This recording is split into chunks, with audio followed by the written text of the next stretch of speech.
tadi kan saya bilang tahun 98 ini kan lantang bersuara begitu ya sebagai aktivis. Kemudian semua orang gempar begitu tahu Mas Budiman merapat ke pemerintahan. Pertanyaannya, dari aktivis 98 kemudian sekarang mendapat mandat untuk percepatan pengentasan kemiskinan. Ya. Indonesia luas sekali Mas, tapi bukan ke sana arahnya. Ya. Hubungannya dulu, korelasinya, ini apa sebenarnya Mas Budiman? Kalau pertanyaan tadi itu sebenarnya jawabannya sederhana ya. Saya kalau bicara lantang bukan cuma 98. Sejak SMA saya suka diskusi dan suka mendebat guru, ya, mengkritisi keadaan. Tapi memang apa yang menjadi pemantik saya menjadi aktivis itu kan salah satunya isu kemiskinan dan isu ketidakbebasan pada masa itu, isu ketidakadilan atau kesenjangan sosial. Apalagi saya juga kan lahir di desa, situasinya waktu itu masih miskin. Ya. Kebetulan saya cucu kepala desa, ikut kakek saya. Jadi kemiskinan desa itu menjadi situasi yang saya akrabi sejak saya kecil. Dan itu juga yang kemudian menjadi inspirasi saya. Kebetulan ketika saya mengalami rasa resah, menghadapi situasi ketidakadilan, kemiskinan, ketidakbebasan, dilalah kalau bahasa Jawanya, bukan buku seorang entrepreneur, misalnya bukunya Robert Kiyosaki, Rich Dad Poor Dad, atau bukunya Lee Iacocca, CEO dari Chrysler, atau buku-buku manajemen pengusaha, bukan bukunya Ray Dalio, tapi buku tentang Bung Karno. Waktu saya kecil, dan saya mendapatkan jawabannya adalah solusi mengatasi masalah sosial, masalah politik, salah satunya kemiskinan, ternyata adalah solusi politik.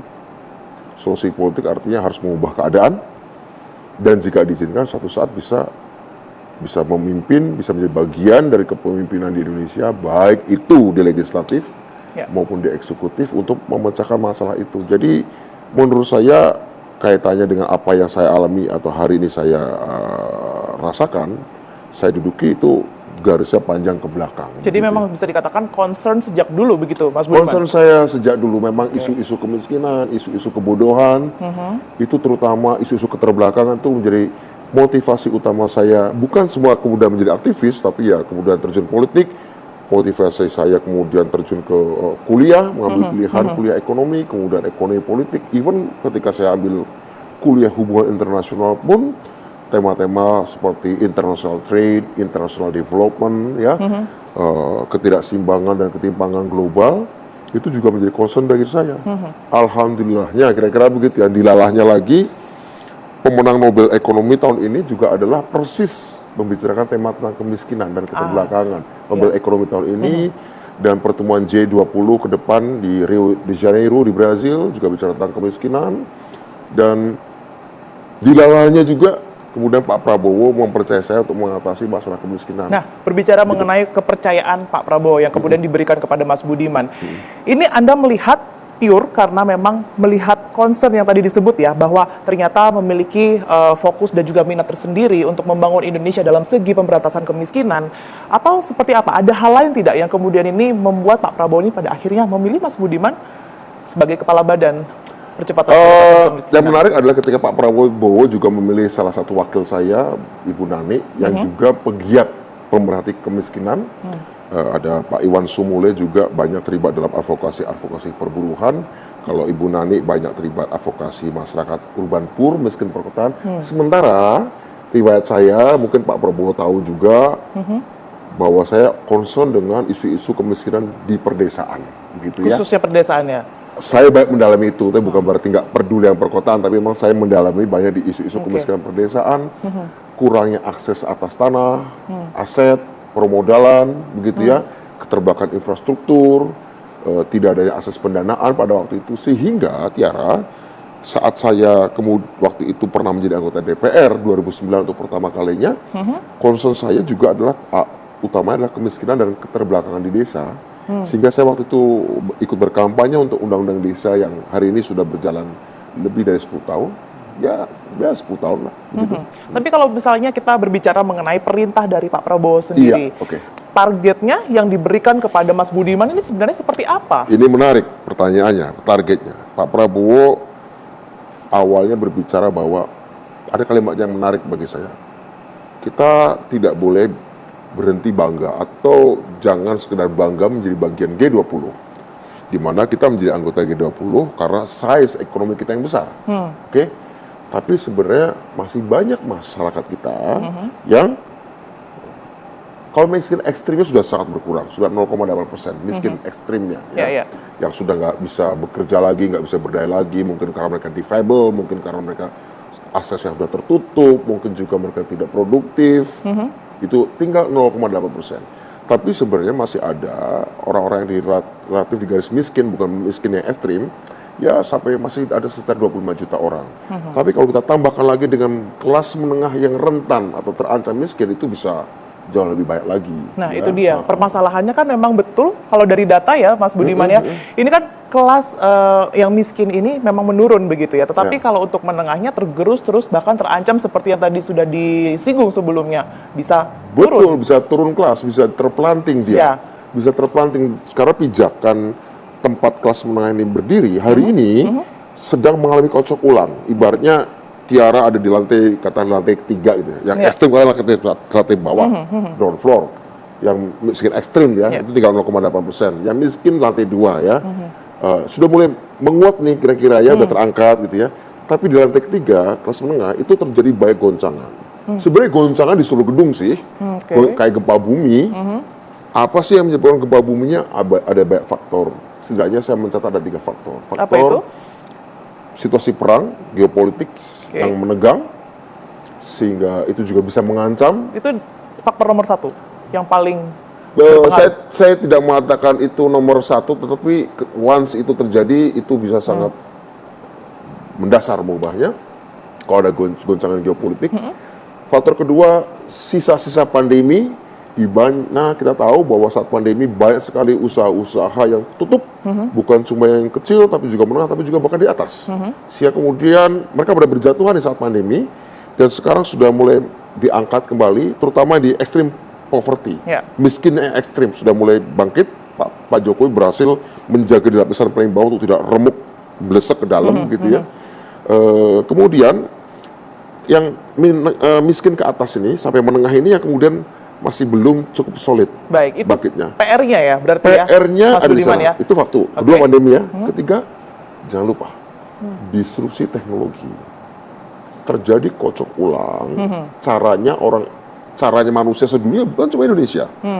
Yang tadi saya sebutkan ini bukan cuma Indonesia tapi dunia. Cara orang cari nafkah, caranya hubungan kerja, itu banyak sekali mengalami perubahan luar biasa. Baik. Akibat ada mekanisasi. Baik. Manusia diganti mesin, adanya robotisasi, manusia diganti robot. Hubungan antara manusia sudah terdigitalisasi, sehingga kemudian banyak pekerjaan yang diselesaikan dengan cara-cara digital. Ini ada membawa dampak sosial juga. Faktor-faktornya artinya sudah terbaca begitu ya. Nah, pertanyaannya adalah seperti apa kemudian ini strategi dari Mas Budiman ke depannya untuk menyelesaikan itu semua? Sudah terbaca ya, tapi dijawab usai jeda begitu Mas Budiman? Strategi Pak Prabowo ya. Itu dia, untuk membantu Pak Prabowo ya. Baik, kami akan kembali usai jeda pemirsa One on One, tetap bersama kami. Ada kembali di One on One, pemirsa, dan saya akan melanjutkan perbincangan saya dengan Mas Budiman Sujatmiko. Mas Budiman tadi kan sudah terpetakan ya, faktor untuk yang perbaikan kemiskinan maupun juga yang nantinya bisa menjadi antisipasi tersendiri ini sudah terpetakan sebenarnya. Tapi kalau kita melihat apa yang harus dilakukan 5 tahun ke depan, jawabannya? Bagus. Pertama, pemerintah tetap akan meneruskan bansos. Ya, bantuan sosial terutama untuk menekan yang 0,8% extreme poverty, kemiskinan ekstrim itu sampai tingkat 0. Itu masih jadi fokus ya artinya ya? Bukan jadi fokus, artinya masih ada 0,8%. Pak Prabowo maunya 0,8% terselesaikan terlebih dahulu. Kemudian yang miskin kita akan turunkan lagi. Dari kemudian yang menjelang miskin, terancam miskin juga harus kita tahan ya, karena bagaimanapun juga faktor-faktor yang mengakibatkan miskin itu makin banyak daripada yang kemarin-kemarin, begitu ya, daripada yang kemarin, dan makin intensif, begitu ya. Jadi kita menginginkan strategi kita, Pak Prabowo arahnya adalah bagaimana setiap kementerian harus ada indikator kinerjanya adalah kebijakan masing-masing kementerian itu harus berdampak pada pengurangan miskin ekstrim, pengurangan orang miskin, dan mencegah kejatuhan orang ke dalam kemiskinan dari kalangan kelas menengah. Oke. Jadi kalau kita dulu ada mengenal istilah gender mainstreaming dalam setiap kebijakan publik atau pengarus utamaan gender, kira-kira Pak Prabowo ingin ada pengarus utamaan Oke. pengentasan kemiskinan. Tapi acuannya ini Ada dua pendekatan, ada penanggulangan, ada pengentasan. Kita pakai istilah pengentasan. Kalau menanggulangi itu hanya sekedar kasih aspirin, ngasih Oke. bansos saja begitu ya, supaya dia tidak mati. Tapi itu sangat jangka pendek. Nah, yang diinginkan oleh Pak Prabowo dan Mas Gibran adalah mengentaskan kemiskinan dengan permanen dengan membuka ruang ekosistem dan menciptakan ekosistem baru untuk mengalami kemiskinan agar orang miskin terentaskan dan kemudian masuk ke dalam mainstream business activity. Masuk dalam mainstream business activity. Karena ada beberapa jenis orang miskin, miskin temporer karena pabriknya bangkrut atau perusahaan bangkrut. Ada miskin kultural, mungkin dia tidak difabel, dia masih punya akses, tapi tidak produktif, miskin kultural. Ada miskin yang sifatnya struktural, dia tidak difabel, dia punya akses produksi, dia produktif, tapi simply daya ekonominya sebagai pribadi, sebagai individu atau sebagai komunitas itu nggak cukup terakomodasi oleh sistem yang ada. Sistem ini tidak responsif untuk membuat mereka bertahan dan naik kelasnya, kira-kira begitu. Ini masing-masing pendekatannya berbeda. Untuk yang sifatnya miskin kultural, kira-kira gitu, itu pendekatannya pendidikan, literasi, pembentukan karakter. Kalau sifatnya miskin temporer, berarti harus menyelamatkan mereka yang ter-PHK atau yang bangkrut, artinya dibukakan akses. Kalau miskinnya struktural, ya the whole system itu harus melakukan reformasi besar-besaran, bahkan transformasi. Jadi pendekatannya berbeda-beda. Pak Prabowo harus disesuaikan ya? Harus disesuaikan, tapi artinya holistik semuanya, komplit begitu. Baik, tapi data-data kemiskinan yang kemudian ini dijadikan acuan begitu ya, ini sebenarnya sama tidak sih dengan data Kementerian Sosial atau sebenarnya Kepala Badan Pengurangan Kemiskinan ini, percepatan pengentasan kemiskinan ini juga memiliki data tersendiri sebenarnya? Belum, akhir ini makanya kami kemarin kami sudah berkoordinasi langsung bertemu dengan Mensos, Menteri Sosial, mereka punya namanya DTKS.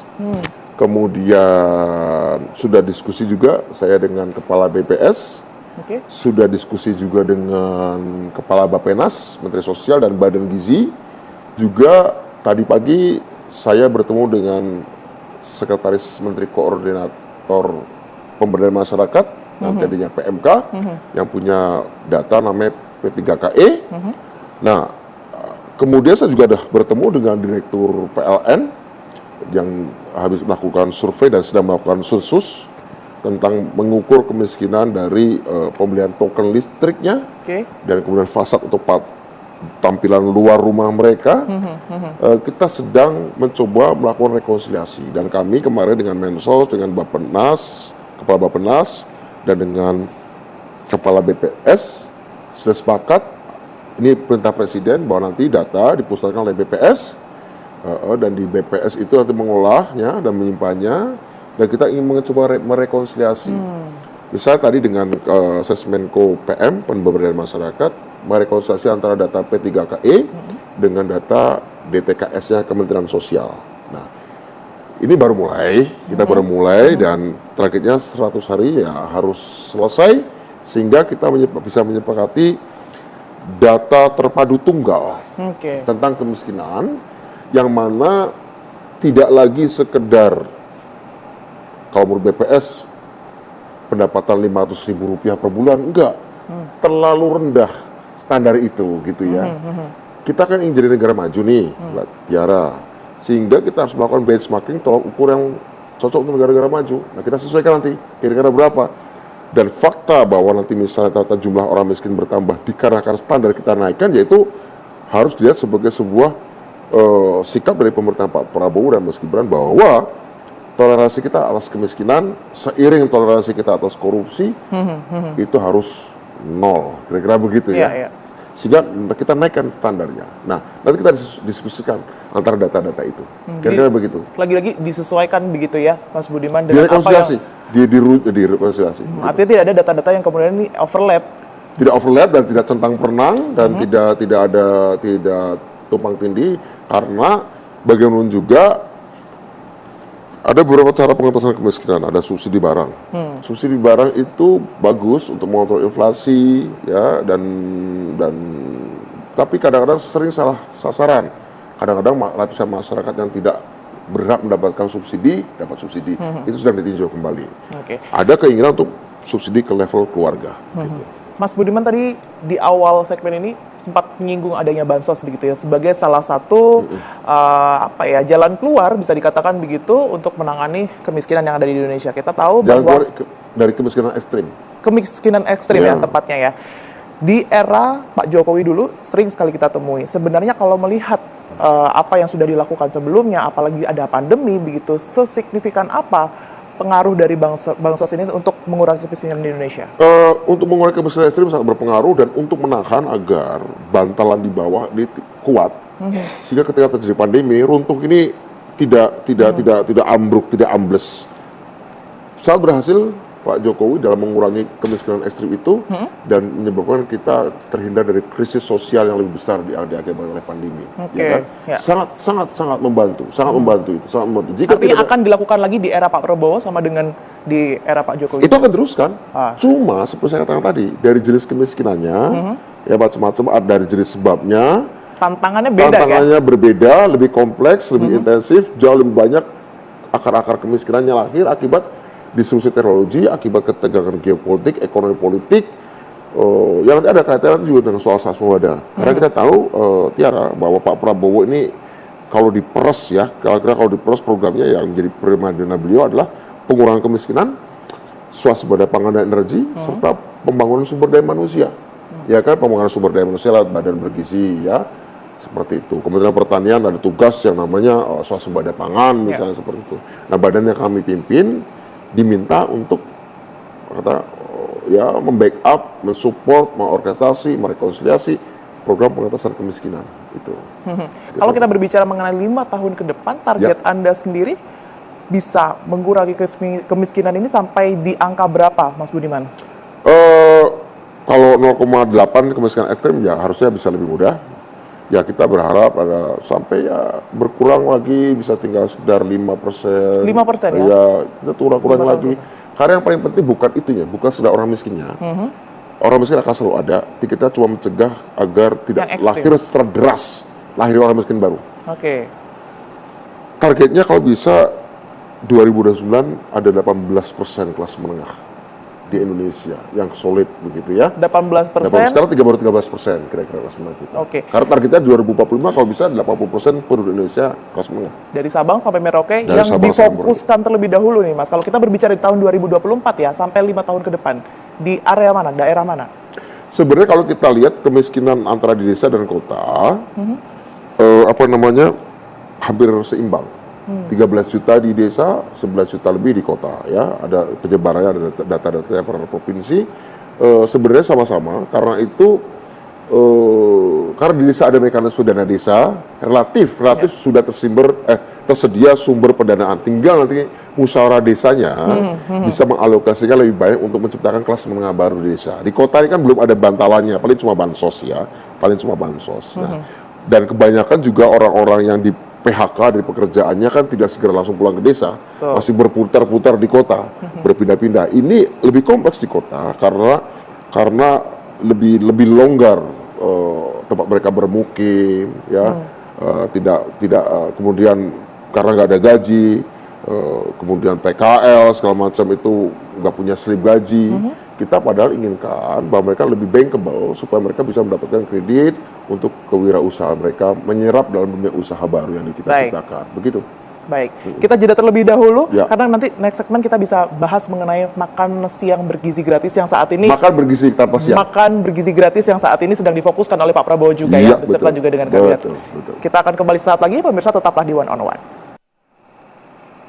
Anda masih di One on One, pemirsa, dan saya akan melanjutkan perbincangan dengan Mas Budiman Sujatmiko. Mas Budiman, kita tahu bahwa dari awal kampanye yang paling menuai sorotan dan dicanangkan oleh Pak Prabowo ini adalah makan bergizi gratis, begitu ya. Nah, sebenarnya badan yang kemudian dipimpin oleh Mas Budiman ini terlibat tidak? Itu ada badan tersendiri namanya Badan Gizi Nasional yang dipimpin oleh Profesor Dadan Hindayana. Kalau saya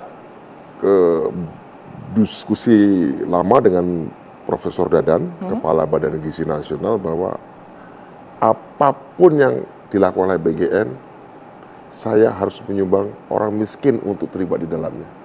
Orang miskin harus diajak.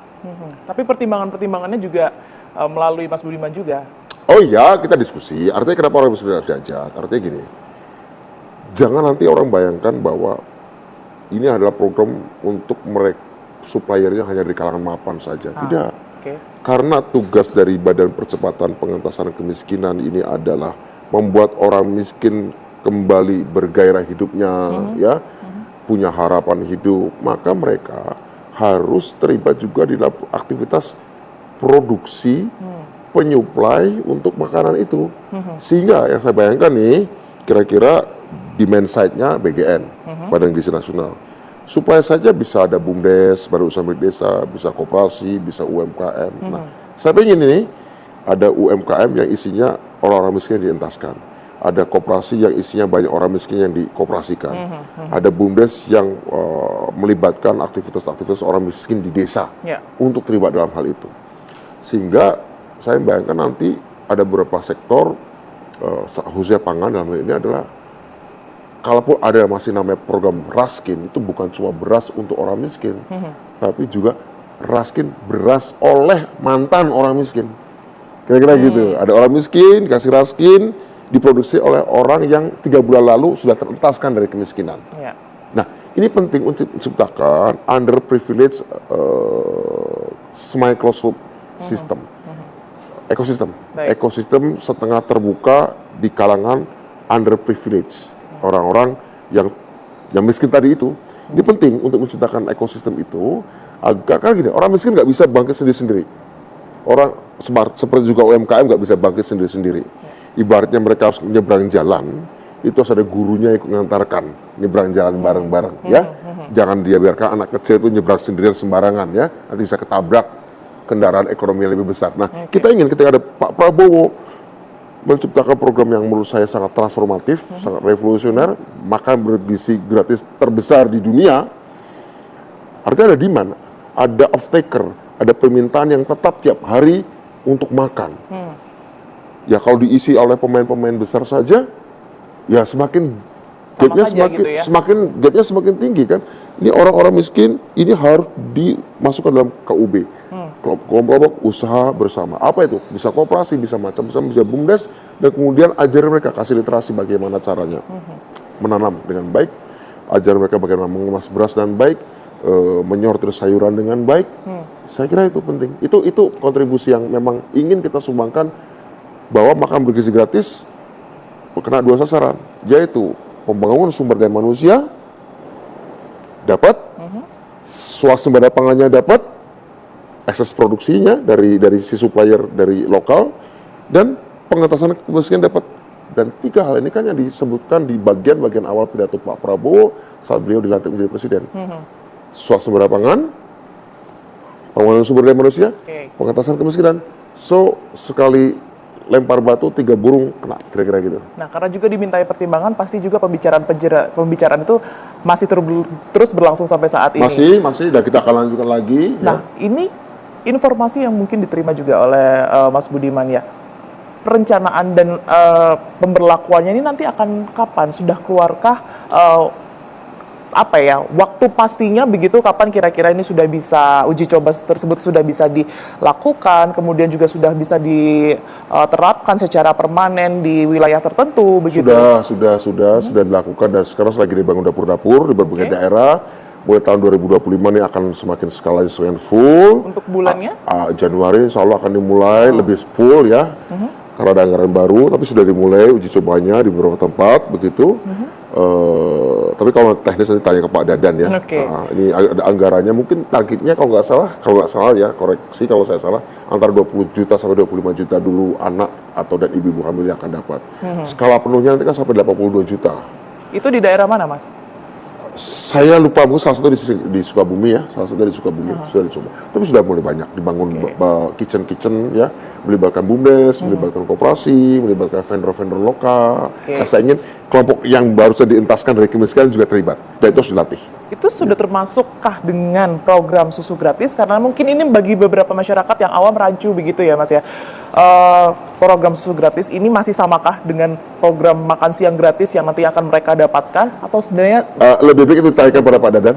tapi dari hasil pembicaraan mungkin Saya tidak masuk ke sana, saya cuma tekankan mengatakan program ini dijalankan oleh Bapak, orang miskin harus ikut menyuplai berasnya, menyuplai sayurnya, menyuplai telurnya, menyuplai susunya. Mau dikasih nama apa?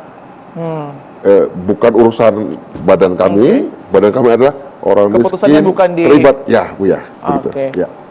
Tapi kalau Anda melihat akan berpengaruh apa sih makan siang bergizi gratis ini pada pengurangan makan bergizi gratis ini pada pengurangan orang miskin yang tadi menjadi target dari Kepala Badan Setidaknya Penugasan? setiap keluarga atau rumah tangga akan berkurang beban tanggungannya untuk ngasih makan anak-anaknya, setidaknya satu. Kedua, apalagi jika keluarga yang anaknya atau ibu hamil yang mendapat pasokan makan itu juga dilibatkan dalam memproduksinya, artinya mendapatkan tambahan penghasilan yang kalau nanti jika berskala penuh, Tiara, ada 82 juta manusia harus kasih makan tiap hari. Di 2029 kira-kira sudah penuh. Per rumah tangga angkanya berapa itu Mas? Bisa mengurangi sampai sekian rupiah misalnya. Kalau kita lihat ya, rata-rata tergantung antara makan di desa dan di kota, antara kota besar. Oke. Kalau di daerah-daerah perdesaan sih, ya rata-rata nasi sudah cukup kenyang, 7.000, 5.000 udah cukup ya. Apalagi untuk mulut-mulut kecil, bocah-bocah itu saya pikir rata-rata sudah cukup selama pusat produksi pangannya, pusat produksi raw material bahan mentah pangannya dengan dapurnya, dengan si mulut-mulut ini jaraknya berdekatan, ya kan, self sufficient di tiap kabupaten dan kota. Oke. Saya sudah sempat hitung, jika 80% bahan mentah pangannya itu dipenuhi oleh provinsi masing-masing, 80% minimal, Ya. yang jelas bisa menghemat sampai separuh dari yang dicanangkan oleh pemerintah.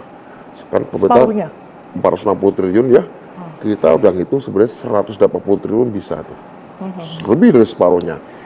Jika jarak antara supplier, produsen, sumber produksi pangannya dengan mulutnya nggak melampaui provinsinya, 80% dicukupi di situ, hampir separuhnya. Karena apa?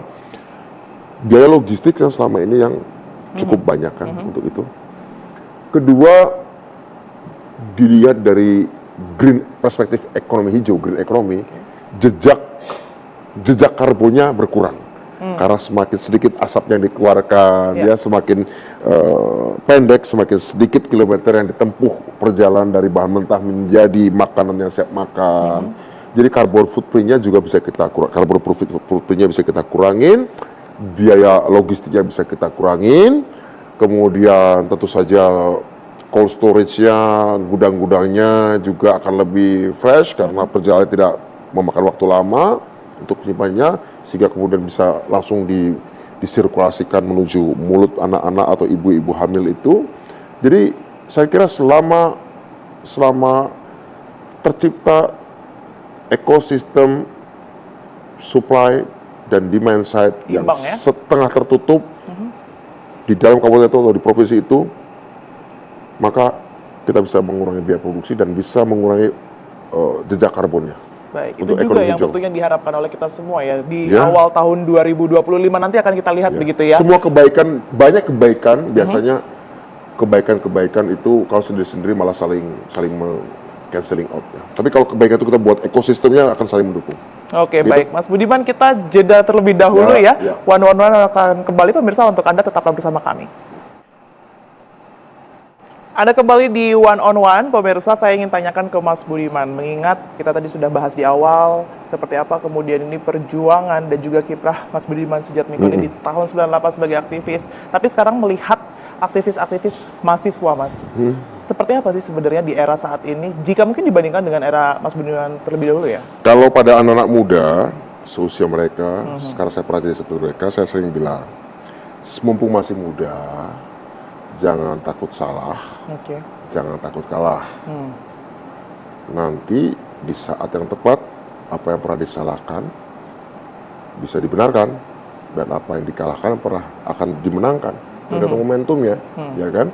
Jadi jangan pernah takut salah dan jangan pernah takut kalah. Tapi dengan berbagai tantangan yang mungkin tadi salah satunya sudah kita sebut ya, Soalnya sudah kita tantangan bahas, ini berbeda. akan harus seperti apa, Mbak? Kalau tantangan generasi saat saya seusia mahasiswa, tantangannya adalah soal bagaimana meraih kebebasan. Hari ini tantangan generasi muda adalah bagaimana meraih keadilan atau kesetaraan dan meraih kemajuan. Jadi beda-beda masing-masing. Beda-beda. Nanti akan ada tantangan generasi Z atau generasi yang setelahnya. Apa? Generasi apa? Generasi milenial, setelah Setelah Z apa ya? Apa? Alpha, ya Alpha. Generasi Alpha. Generasinya mungkin urusannya ada soal sustainability. Atau bahkan bicara soal tantangannya bukan lagi kebebasan, bukan lagi kesetaraan, bukan lagi kemajuan. Tantangannya apa coba? Kedaulatan manusia. Manusia ini nanti mau dipimpin oleh robot, mesin, atau manusia yang memimpin mesin. Jangan sampai mesin cerdas memimpin manusia, kan repot. Tantangannya udah lain, beda lagi. Jadi beda-beda. Jadi masing-masing saya tidak akan menjadi hakim bagi mereka. Saya nggak punya otoritas apapun. Yang penting ngerti masing-masing zaman, tantangannya berbeda, hukumnya berbeda, konsekuensinya berbeda, skills yang dibutuhkan berbeda, mental setnya berbeda, mindsetnya berbeda, kolaborasinya berbeda, cara pandangnya berbeda, apalagi ada pandemi, ada konflik besar, ada disrupsi teknologi, biasanya apa? Biasanya muncul gagasan-gagasan out of box. Dengan tantangan yang ada tersebut, salah satu yang tadi sempat di-mention oleh Mas Budiman juga, ini kemajuan anak muda untuk saat ini ya. Ya, Mas kesetaraan dan kemajuan tantangan sekarang. Kesetaraan bukan dan kebebasan. kemajuan. Kebebasan kita sudah sangat bebas. Sudah lewat. Zaman saya tantangannya adalah ketidakadaan kebebasan. Nah, bagaimana kemudian ini kepemimpinan Pak Prabowo dan juga kabinet Merah serta Putih. beberapa kabinet Merah Putih dan juga para kepala badan ini men-encourage itu, Mas, mendorong para anak muda untuk Ada pesan Pak Prabowo. mendobrak tantangan-tantangan tersebut Pesan tadi. Pak Prabowo adalah beliau dengan membuat kayak badan semacam percepatan pengatasan kemiskinan, badan gizi nasional, ada juga badan pengendalian pembangunan dan investigasi khusus, ingin menciptakan struktur pemerintahan yang lentur, agile, tidak birokratis, gerak cepat, langsung ke solusi untuk mengurangi berlarut-larutnya menyelesaikan masalah di lapangan. Tantangannya apa? Hambatannya korupsi dan birokratisme. Itu disampaikan juga dalam pembukaan pidato Pak Prabowo saat membuka sidang Kabinet Merah Putih pertama. Begitu, untuk melakukan debottlenecking, mengurai sumbatan-sumbatan birokratisme agar lebih cepat, agar lebih lentur, lebih agility. Nah, agility atau keluasan ini semangat di era sekarang. Apapun, setiap perusahaan pun sekarang harus agile, ya kan, harus luntur, harus luwes, dan harus gerak cepat. Begitu saya pikir. Pemerintah Pak Prabowo, Mas Gibran ini ingin mencoba menghadirkan diri kenyal, resilient, agile. Kira-kira begitu.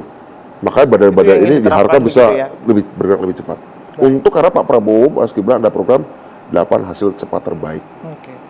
Salah satunya bakal bergizi, perumahan, gitu. Baik, terakhir mungkin Mas Budiman. Ya. Mungkin ada yang ingin disampaikan ya kepada anak muda saat ini.